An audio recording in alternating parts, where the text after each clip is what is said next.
Bonjour, cher jardinier.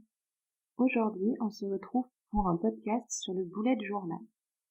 Ce podcast, un petit peu comme la méditation, va se découper en plusieurs parties. Une première partie où j'essaierai d'expliquer un petit peu ce que c'est, puisque je pense que certains savent, d'autres un peu moins, ou peut-être que simplement l'idée est floue. Ensuite, je vous parlerai de mon expérience avec le bullet journal. Comme vous avez pu le voir, pour la méditation, c'est un petit peu mon mode de fonctionnement. Je vous parle de sujets que j'ai vécu ou testés. Donc le bullet journal, c'est le cas. Et en dernière partie, je vous donnerai un petit peu mes astuces, mes petits tips pour mettre en place le bullet journal. Alors, le bullet journal, c'est quoi? C'est un outil, finalement, sous forme de carnet, qui va pouvoir permettre d'exprimer à la fois sa créativité et à la fois permettre de s'organiser. J'aime bien cet outil parce qu'il va s'inscrire dans une routine, puisque c'est une sorte d'agenda, mais c'est nous qui allons le construire, cet agenda. Donc c'est pour ça que c'est un bullet journal.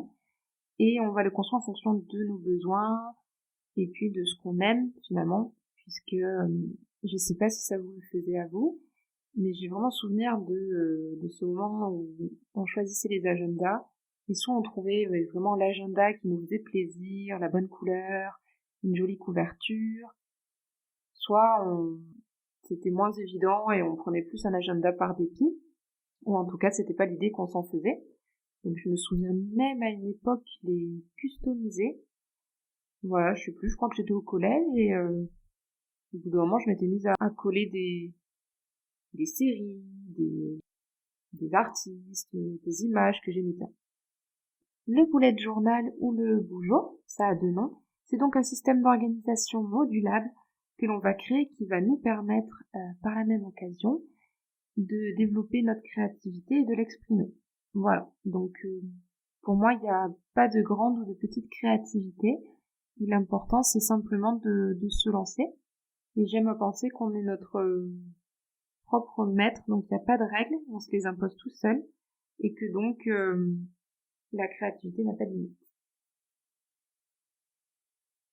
Donc pour moi, comment j'ai découvert le bullet journal? Alors, j'ai découvert le bullet journal, c'était à la fin de mes années prépa. Je regardais beaucoup sur internet et puis c'est vraiment en arrivant sur d'autres études où j'ai commencé à regarder sur Instagram et aussi deux youtubeuses que j'aime beaucoup et du coup je vous les partage.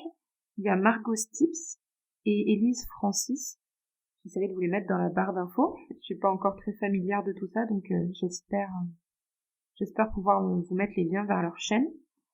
Voilà, et c'est vraiment, elles avaient deux approches très différentes, puisque Margot, de la chaîne Margot Stips, elle fait beaucoup de dessins, elle les colorie, et Elise, de la chaîne Elise Francis, il y avait plus des mélanges avec du collage, quelque chose un peu plus de l'ordre du scrapbooking, et c'était vraiment deux univers super chouettes et très différents. Donc voilà, ça je vous invite vraiment à regarder aussi parce qu'elles sont super. Et donc finalement, j'ai mis plus d'un an à m'y mettre. Donc ça a été très long. Déjà parce que j'étais très impressionnée par ce que je voyais. Je me disais que je pouvais pas faire la même chose. Et puis j'avais aussi assez peur que finalement j'achète un peu de matériel, un carnet, que je fasse des mises en page et que ça me plaise pas. Et puis évidemment, quand j'ai acheté le carnet, j'ai eu le syndrome pendant une semaine de la page blanche. J'étais vraiment devant et je me demandais qu'est-ce que j'allais faire, qu'est-ce que j'allais y mettre. Comme j'ai eu cette expérience-là de un peu la page blanche et puis d'être impressionnée devant le devant le carnet, je vous en parlerai plus dans les petits tips pour que si vous aussi vous avez envie de vous y mettre ou de vous y remettre, vous puissiez commencer et peut-être être un peu plus rapide que moi. Pour le bullet journal, celui que j'utilise en ce moment, c'est un Leuchtturm, je sais jamais comment ça se prononce. Voilà, très bien pour commencer en tout cas je trouve. Et puis il est connu. Donc je sais pas si je dirais que c'est une valeur sûre, mais en tout cas beaucoup l'utilisent. Et donc c'est simple quand on regarde sur internet les inspirations de pouvoir les transposer aussi sur son propre boulette, puisque les dimensions vont être les mêmes, le même style de mise en page. Les points positifs du Lushtoon, déjà, c'est qu'il y a une pochette à l'arrière. Moi, j'aime bien parce que je mets parfois des petits mots que l'on me fait, une petite carte postale que j'ai beaucoup aimée, des autocollants aussi, parce que quand j'ai pas toujours le temps, donc parfois j'utilise d'autres techniques que le dessin, et je vais par exemple coller des autocollants. Ce qui est bien aussi, c'est le système de dots, donc de points, c'est-à-dire que votre page, au lieu d'être complètement blanche, vous avez des petits points espacés très régulièrement. Les dots, c'est donc pour moi quelque chose d'essentiel pour commencer et surtout de rassurant, puisque vous pouvez facilement, sans utiliser la règle, en fait, faire des encarts, faire des petites formes géométriques. Et puis justement, ça permet aussi, je pense, d'avoir un syndrome de la page blanche un peu moins fort, puisqu'il y a déjà quelque chose de discret en dessous, et c'est comme une trame. Après, j'aime bien qu'il y a 2 marque-pages, et c'est pratique, que ce soit parce qu'il y a un mois ou un endroit où vous avez écrit une information importante, vous pouvez laisser le marque-page, et avoir l'autre marque-page, par exemple, sur le début de votre mois actuel. Ou bien, ça sert aussi pour tous ceux qui ont des trackers, donc des mood trackers, des trackers de sommeil, des trackers d'hydratation ou de sport. J'en reparlerai tout à l'heure. Mais ça peut être pratique parce que comme ça, vous avez dans le même mois un marque-page sur le calendrier, par exemple, où vous pouvez voir vos rendez-vous, et un marque-page sur les trackers. Ensuite, j'aimais bien le fait qu'il y ait une couverture assez rigide et assez solide. Ce que j'aime, mais ça c'est plus personnel, je dirais, c'était aussi la couleur du papier. C'était pas blanc, c'est un espèce de crème très très pâle. Et pour moi, j'aimais aussi bien le format. Voilà, je le trouvais pas trop grand, pas trop petit. Donc ça c'est des plus, mais c'est plus personnel. Je trouve que la pochette, les dots, les marque-pages et la couverture rigide, qui pour moi sont vraiment des points positifs, des avantages, voilà. Des avantages assez universels et qui devraient convenir à tout le monde. En point un peu plus négatif, ce carnet, c'est qu'il n'avait pas de porte-stylo. Alors, moi, c'est pas trop grave parce que souvent, je fais de la peinture dedans, donc j'ai toute une petite trousse ou toute une pochette avec du matériel. Mais je sais que certains, s'ils s'en servent aussi un peu comme un carnet de bord, un journal intime, ben s'il faut tout le temps chercher un stylo ou le laisser dans une poche, c'est moins pratique en tout cas. Et après, le défaut que j'ai voulu trouver, c'est que les pages restaient trop fines. Donc dès qu'on veut faire de l'aquarelle, du feutre ou des techniques d'encre un peu plus poussées, le papier se déchire pas, mais on voit à travers. Donc ça peut être un peu gênant et on peut être un peu déçu du rendu. Comme j'arrive sur la fin de ce bullet journal, j'en ai racheté un. J'ai pas la marque sous les yeux. Je l'ai trouvé sur internet et je l'ai pris parce que j'ai vu qu'il y avait un grammage de pages plus épaisse. Et donc, quand je commencerai, si vous voulez, je pourrais vous faire un retour. On arrive donc à la 3e partie, c'est-à-dire mes tips et mes astuces pour commencer un bullet journal. Donc, comme je vous le disais avant, les dots, pour moi, donc les points, c'est assez important pour commencer parce que même si on est perdu, on va pouvoir créer des formes, des encadrés, ça va aider à se lancer. Pour vous donner un exemple, ma toute première illustration, j'ai fait des alvéoles de ruches et des abeilles. Donc les petits points, ils ont été super importants pour moi pour faire les alvéoles, donc des formes de losanges. Et pareil pour que mes abeilles, elles aient des tailles que je jugeais harmonieuses ou en tout cas appropriées par rapport à mes alvéoles. Ça m'a donc permis, les dots, de faire une première mise en page qui, même si elle était simple, restait vraiment jolie à mes yeux. Et donc ça m'a donné confiance en moi et ça m'a donné aussi des repères pour me lancer et continuer à développer ma créativité et faire des choses de plus en plus complexes ou en tout cas de sortir de ma zone de confort. Premier tips, les dots, faire des formes géométriques sur les dots, s'aider pour faire des petits encadrés et de suite ça a l'air bien même quand c'est fait à main levée. Ensuite, pour se lancer, un crayon à papier, ça peut vraiment être bien puisque ça vous permet de faire une trame.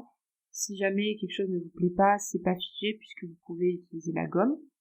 Et donc ça vous permet vraiment de préparer votre bullet journal. Et ensuite vous pouvez repasser à l'encre, à la peinture, juste au marqueur noir. Et c'est vraiment une astuce que je fais encore aujourd'hui pour tout. Vraiment pour tout. Ça prend un peu plus de temps, mais même mon calendrier, comme ça je suis sûre, j'ai le bon nombre de jours et je vois si je fais une petite erreur d'inattention et je peux le corriger de suite. Ensuite, pour ceux qui se pensent moins créatifs, et je dis bien pense puisque pour moi on est tous créatifs, simplement on n'a pas la même évolution et puis je pense aussi qu'on se met pas les mêmes barrières. On peut s'aider d'un modèle, d'inspiration, ou encore donc de suivre des vidéos comme des vidéos de Margot Stips, Elise Francis et bien d'autres. Je suis sûre qu'il y en a vraiment beaucoup. On peut donc faire ça au début pour se sentir plus à l'aise avec ce qu'on aime, ce qu'on n'aime pas. Et puis on peut évidemment continuer à le faire puisque moi ça m'arrive encore aujourd'hui. Par exemple, pendant le confinement, Margot Stips avait fait une super vidéo avec des fraises. C'était vraiment un bullet journal un mois autour de la fraise. Je l'ai pas fait le même mois qu'elle, mais vraiment un mois ou deux après, je me suis vraiment plongée avec plaisir. Et je me souviens, j'ai fait un pot de fraises et je me suis un petit peu aidée de sa vidéo. Je l'ai regardée une ou deux fois. J'ai fait un ou deux arrêts sur image aussi. Et ça m'a permis d'avoir un super résultat. Ensuite, ce que je peux vous proposer, c'est de tester différents supports. Par exemple, le collage, la peinture, le dessin, le lettering, parce que ça va vraiment vous permettre de voir ce dans quoi vous êtes le plus à l'aise ou ce que vous préférez. Et puis ça permet aussi de s'amuser. Moi, j'aime bien changer. Et ça permet aussi, en fonction du temps que l'on a, de s'adapter. Parce que par exemple, en ce moment, j'ai vraiment peu de temps à y accorder. Et pourtant, j'aime ça. Donc, je me suis lancée dans le collage et je mets beaucoup plus de washi tape, je fais plus des choses comme ça. Et ça me plaît, je trouve que le visuel est joli et ça me permet de pas être trop frustrée. Ensuite, le dernier grand tip, c'est tout simplement comme pour la méditation de se lancer. Puisque c'est en faisant que l'on fait. C'est tout bête à dire, mais c'est quand même ça. Et puis, c'est quelque chose qui m'a marqué, que j'ai appris dans le centre de formation où j'ai passé ma certification en psychopédagogie positive à Paris. Il disait beaucoup, il vaut mieux que ce soit fait que parfait ou pas fait. Et on nous avait fait remarquer que dans le mot parfait, ou dans les deux mots pas fait, on entendait la négation pas, donc pas fait, et on avait le verbe faire. Donc finalement, c'était vraiment une négation à l'action. Et donc moi qui étais assez perfectionniste, et qui je pense le suis encore un peu, je me suis beaucoup répété cette phrase, je me suis beaucoup inspirée de ça pour me mettre en action et puis pour vraiment faire et pas garder juste les idées dans ma tête. Et c'est finalement aussi ce que je fais un petit peu avec les podcasts. Voilà, je vous en reparlerai si ça vous intéresse. Mais vraiment, j'aurais jamais pensé me lancer parce que j'aime que tout soit vraiment super bien fait. Je me demandais comment est-ce que j'allais apprendre, comment est-ce que j'allais gérer la saturation du son. Enfin, pour vous donner quelques idées, je vais vous dire un petit peu ce que j'ai pu mettre dans mon bullet journal, ce que j'y mets en ce moment et ce que j'aimerais peut-être y remettre aussi. Donc déjà, il faut savoir que le bullet journal, le mien en tout cas, il a beaucoup évolué en fonction de mes besoins. Et c'est ce que je vous invite aussi à faire en fonction de vos besoins, de votre temps aussi. Donc au début, c'était vraiment, je faisais tout. Un calendrier, je mettais des objectifs par mois, je mettais aussi une page de notes pour mettre tout ce à quoi je pensais, et des trackers. Le tracker, c'est quoi? C'est donc quelque chose qui vous permet de traquer, de voir une certaine habitude ou une certaine thématique. Donc il y en a qui font des grands habit trackers, donc des trackers d'habitude, et dedans ils peuvent mettre par exemple sport, temps de sommeil, temps d'études, des choses comme ça. Moi ce que j'utilisais c'était le mood tracker, donc un tracker on va dire d'émotion de la journée.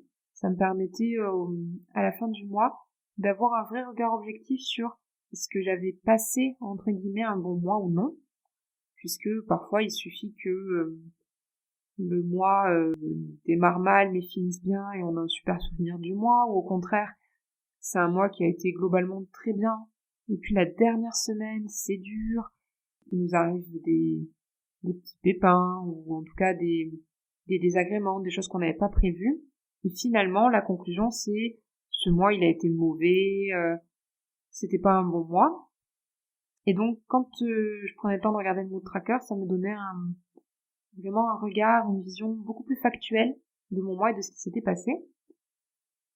J'ai aussi un tracker de yoga / méditation. Donc ça, j'aimais et j'aime toujours beaucoup. Ça me permettait de me motiver et puis pareil, de voir concrètement est-ce que j'étais régulière aussi. Et je me suis rendu compte, par exemple, que je suis assez régulière en méditation, mais en yoga, c'est vraiment des phases.